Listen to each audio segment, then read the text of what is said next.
ನಿಜವಾಗ್ಲೂ ಲೇಡೀಸ್ ನೀವೆಲ್ಲ ತುಂಬ ಗ್ರೇಟ್. ಯಾಕೆಂದರೆ ನಂದು 20 ಮಿನಿಟ್ಸ್ ಆಯಿತು ಸ್ಟವ್ ಮುಂದೆ ನಿಂತ್ಕೊಂಡು. ನೋಡಿ ಶೆಕೆ ಎಷ್ಟು ಬರ್ತಾ ಇದೆ. ನೀವು 1 ಅವರ್ ನಿಂತ್ಕೊಂಡಿರಲ್ಲ, ನಿಜವಾಗ್ಲೂ ಗ್ರೇಟ್. ಹ್ಯಾಟ್ಸ್ ಆಫ್ ನಿಮಗೆಲ್ಲ. ಹಾಯ್, ಎಲ್ಲರಿಗೂ ನಮಸ್ಕಾರ ಸ್ನೇಹಿತರೆ.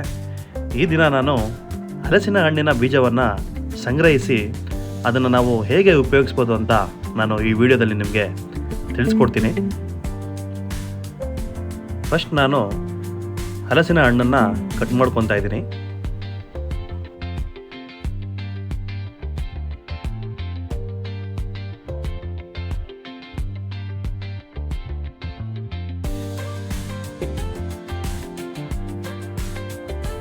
ಆಮೇಲೆ ನಾನು ತೊಳೆಗಳನ್ನು ಬಿಡಿಸ್ಕೊಂಡು ತೊಳೆ ಒಂದು ಕಡೆ, ಬೀಜಗಳನ್ನು ಒಂದು ಕಡೆ ಸಪ್ರೇಟ್ ಮಾಡಿ ಇಟ್ಕೊತಾ ಇದ್ದೀನಿ.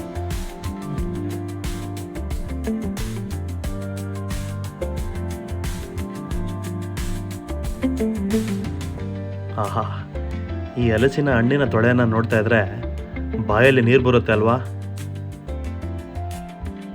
ಈ ಹಣ್ಣಿಂದು ಟೇಸ್ಟು ಅಷ್ಟೇ ತುಂಬ ಚೆನ್ನಾಗಿರುತ್ತೆ ಅಲ್ವಾ ಸ್ನೇಹಿತರೆ.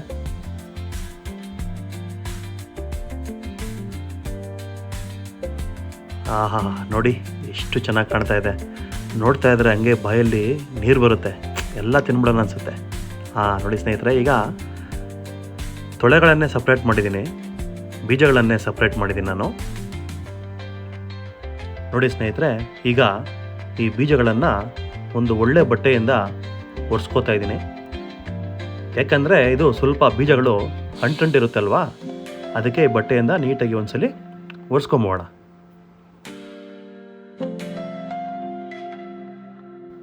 ನೋಡಿ, ಈಗೆಲ್ಲ ಒರೆಸಿ ಆಯಿತು. ಆಮೇಲೆ ಒಂದು ಬಟ್ಲು ತಗೊಳ್ಳಿ. ಈ ಥರ ಇಲ್ಲೇ ಮನೆ ಹತ್ರ, ಎಲ್ಲಾದರೂ ನಿಮ್ಮ ಮನೆ ಹತ್ರ ಅಕ್ಕಪಕ್ಕದಲ್ಲಿ ಒಳ್ಳೆ ಮಣ್ಣಿದ್ದರೆ ಮಣ್ಣು ಸ್ವಲ್ಪ ಅದಕ್ಕೆ ಒಂದು 2 ಬೊಗಸೆ ಅಷ್ಟು ಆ ಬಟ್ಟಲಿಗೆ ಹಾಕ್ಕೊಳ್ರಿ.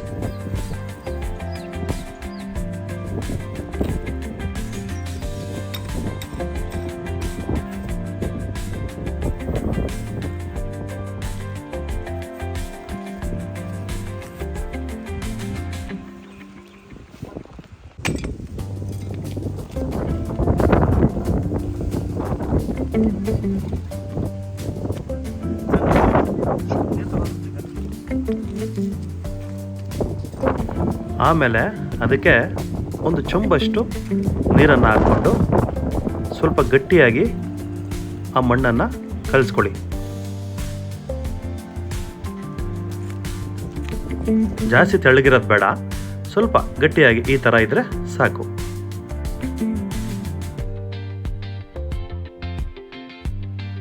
ನೀವೇನು ಕಲಿಸಿದ್ರ ಆ ಮಣ್ಣಿಗೆ ಬೀಜಗಳಿದೆಯಲ್ಲ, ಆ ಬೀಜಗಳನ್ನು ಚೆನ್ನಾಗಿ ಮಿಕ್ಸ್ ಮಾಡಿ. ಆ ಬೀಜಗಳಿಗೆ ಆ ಮಣ್ಣು ಚೆನ್ನಾಗಿ ಅಂಟ್ಕೊಬೇಕು, ಆ ಥರ ಅದನ್ನು ಚೆನ್ನಾಗಿ ಮಿಕ್ಸ್ ಮಾಡಿ. ಸ್ನೇಹಿತರೆ, ನಿಮಗೆಲ್ಲ ಒಂದು ಡೌಟ್ ಬರ್ಬೋದು, ಯಾಕೆ ಮಣ್ಣಲ್ಲಿ ಮಿಕ್ಸ್ ಮಾಡ್ತಾ ಇದ್ದೀನಿ ನಾನು ಅಂತ. ಯಾಕೆ ಅಂದರೆ ಬೀಜಗಳನ್ನು ಮಣ್ಣಲ್ಲಿ ಮಿಕ್ಸ್ ಮಾಡಿದ್ರೆ ಇದು ಬೀಜ ಬೇಗ ಕೆಡೋದಿಲ್ಲ. ಯಾಕಂದರೆ ನಾವು ತುಂಬ ದಿನಗಳ ಕಾಲ ಇದನ್ನು ಶೇಖರಣೆ ಮಾಡಿ ಇಟ್ಕೋಬೋದು. 3 ತಿಂಗಳು ಅಥವಾ 2 ತಿಂಗಳ ಕಾಲ ಇದನ್ನು ಶೇಖರಣೆ ಮಾಡಿ ನಾವು ಇಟ್ಕೋಬೋದು. ಇದನ್ನು ಶೇಖರಣೆ ಮಾಡಿ ಇಟ್ಕೊಂಡು ಚಳಿಗಾಲದಲ್ಲಿ, ಮಳೆಗಾಲದಲ್ಲಿ ಇದನ್ನು ನಾವು ಯೂಸ್ ಮಾಡ್ಬೋದು.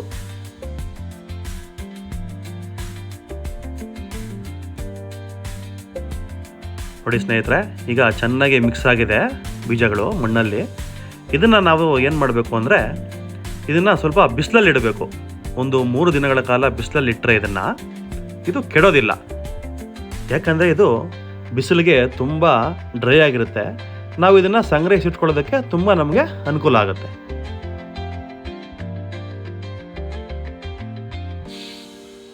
ಸ್ನೇಹಿತರೆ, ಈಗ 3 ದಿನ ಆಯಿತು. ಬನ್ನಿ ಬೀಜಗಳು ಏನಾಗಿದೆ ಅಂತ ನೋಡೋಣ.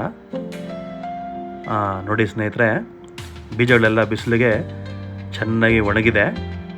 ಸ್ನೇಹಿತರೆ, ಇದು ಸ್ವಲ್ಪ ಬೀಜಗಳಿರೋದ್ರಿಂದ ನಾನು ಇದನ್ನು ಫುಲ್ಲು ಯೂಸ್ ಮಾಡ್ತೀನಿ. ನೀವೇನಾದರೂ ತುಂಬ ಬೀಜಗಳಿದ್ದರೆ ಇದನ್ನು ನೀವು ಸೇಮ್ ಇದೇ ಥರ ಪ್ರೋಸೆಸ್ ಮಾಡಬೇಕು ನೀವು ಇದನ್ನು. ಆದರೆ ನೀವು ಬೀಜಗಳನ್ನು ಆ ದಿನಕ್ಕೆ ಎಷ್ಟು ಬೇಕೋ ಅಷ್ಟು ಯೂಸ್ ಮಾಡಿಕೊಂಡು ಇನ್ನು ಮಿಕ್ಕಿದ್ದನ್ನು ಒಂದು ಬಟ್ಲಲ್ಲೋ ಅಥವಾ ಒಂದು ಡಬ್ಬದಲ್ಲೋ ಹಾಕಿ ಎತ್ತಿಟ್ಕೊಂಡು ಸಂಗ್ರಹಿಸಿಟ್ಕೋಬೋದು ನೀವು.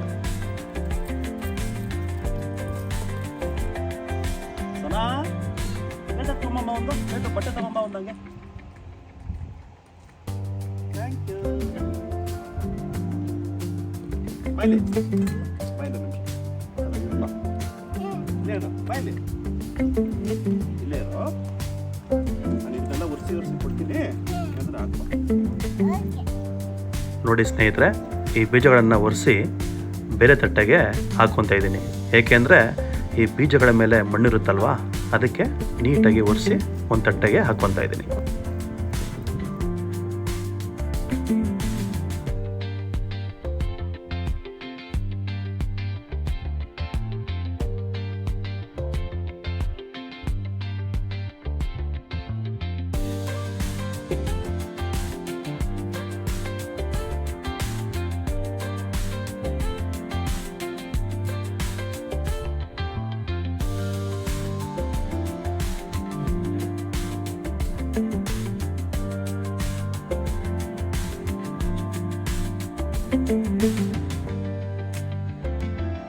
ನೋಡಿ ಸ್ನೇಹಿತರೆ, ಮಣ್ಣೆಲ್ಲ ನಾವು ನೀಟಾಗಿ ಒರೆಸಿದ್ಮೇಲೆ ಬೀಜಗಳೆಲ್ಲ ಈ ಥರ ಕಾಣುತ್ತೆ. ಸ್ನೇಹಿತರೆ, ಇದಿನ್ನೂ ಮುಗ್ದಿಲ್ಲ, ಅಸಲಿ ಆಟ ಈಗ ಶುರುವಾಗುತ್ತೆ. ನೋಡಿ ನೋಡಿ ಸ್ನೇಹಿತರೆ, ಈ ಬೀಜಗಳನ್ನು ಈಗ ಒಂದು ತವಾ ತಗೊಂಡು ಚೆನ್ನಾಗಿ ಆ ತವದಲ್ಲಿ ಹಾಕಿ ಹುರ್ಕೋಬೇಕು. ಸ್ನೇಹಿತರೆ, ಈ ಬೀಜಗಳನ್ನು ನೀವು ಮಳೆ ಬೀಳುವ ಸಮಯದಲ್ಲಿ ಬೆಳಗ್ಗೆ ಆಗಲಿ ಅಥವಾ ಸಂಜೆ ಆಗಲಿ ಕಾಫಿ ಮತ್ತು ಟೀ ಕುಡಿಯೋ ಸಮಯದಲ್ಲಿ ನೀವು ಇದನ್ನು ಮಾಡಿಕೊಂಡು ತಿಂದರೆ ತುಂಬ ಟೇಸ್ಟಿಯಾಗಿರುತ್ತೆ. ನೀವು ಬೇಕಾದರೆ ಇದನ್ನು ಮಾಡ್ಕೊಂಡು ಟ್ರೈ ಮಾಡಿ. ನೀವು ಬೇಕಾದರೆ ಕಮೆಂಟಲ್ಲಿ ನನಗೆ ಅನಿಸಿಕೆಯನ್ನು ತಿಳಿಸಿ. ನೋಡಿ ಸ್ನೇಹಿತರೆ, ಬೀಜಗಳನ್ನು ಚೆನ್ನಾಗಿ ಫ್ರೈ ಮಾಡ್ಕೊಳ್ಳಿ. ಸುಮಾರು ಒಂದು 10-20 ನಿಮಿಷ ಇದನ್ನು ಚೆನ್ನಾಗಿ ಫ್ರೈ ಮಾಡ್ಕೊಳ್ಳಿ.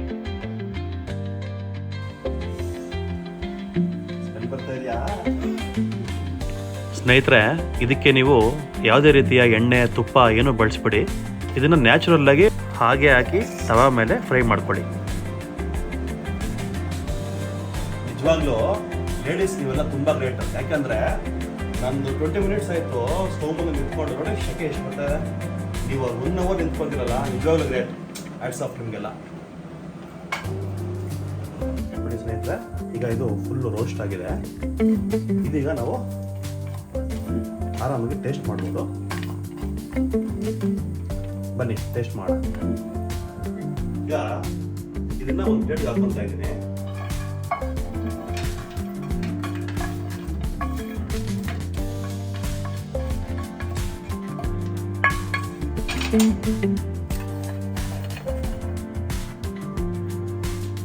ನೋಡಿ ಅಂತ ಇದೆ ನೋಡಿ. ನೋಡಿ ಒಳ್ಳೆ ಗೋಡಂಬಿ ಥರ ಕಾಣುತ್ತೆ, ದಪ್ಪ ಗೋಡಂಬಿ ಥರ ಕಾಣ್ತಾ ಇದೆ ನೋಡಿ.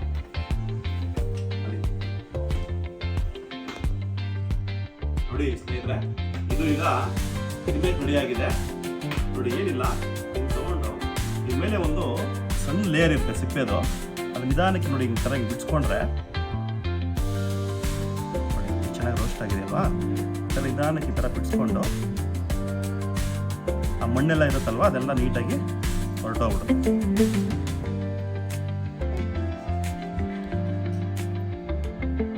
ಈ ಥರ ಸಣ್ಣಗೆ ಲೇಯರ್ ಥರ ಇರುತ್ತೆ, ಅದನ್ನು ಬಿಡಿಸ್ಕೊಂಡು ಸ್ವಲ್ಪ ಈ ಥರ ಕೈಯಲ್ಲಿ ಹಿಂಗೆ ಅಂದ್ಕೊಂಡು ನೋಡಿ ತಿಂದರೆ ವಾವ್ ಸೂಪರ್ ಆಗಿದೆ. ನೀನು ಟೇಸ್ಟ್ ಮಾಡು, ಚೆನ್ನಾಗಿದೆಯಾ? ಸ್ನೇಹಿತರೆ, ಸಿಂಪಲ್. ನೀವು ಇದನ್ನು ಏನಾದರೂ ನೀವು ಅಡ್ಮಿಟ್ ಹಾಕೋದಿದ್ರೆ ಈ ಥರ ಬೀಜಗಳನ್ನೆಲ್ಲ ಸಪ್ರೇಟ್ ಮಾಡಿಕೊಂಡು ನಾನು ಹೇಳ್ಕೊಟ್ಟಲ್ಲ ನಿಮಗೆ ಆ ಥರ ಮಾಡಿ, ತುಂಬ ಟೇಸ್ಟಿಯಾಗಿರುತ್ತೆ. ನಿಮಗೆ ಈ ವಿಡಿಯೋ ಇಷ್ಟ ಆಗಿದೆ ಅಂತ ನಾನು ಭಾವಿಸ್ತೀನಿ. ಈ ವಿಡಿಯೋ ನಿಮಗೆ ಇಷ್ಟ ಆಗಿದೆ ಪ್ಲೀಸ್ ನನ್ನ ಯೂಟ್ಯೂಬ್ ಚಾನಲನ್ನು ಸಬ್ಸ್ಕ್ರೈಬ್ ಮಾಡಿ. ನಿಮ್ಮ ಅನಿಸಿಕೆಯನ್ನು ಕಮೆಂಟ್ ಬಾಕ್ಸಲ್ಲಿ ತಿಳಿಸಿ. ಮುಂದಿನ ವಿಡಿಯೋದಲ್ಲಿ ಸಿಗ್ತೀನಿ. ಅಲ್ಲಿವರೆಗೂ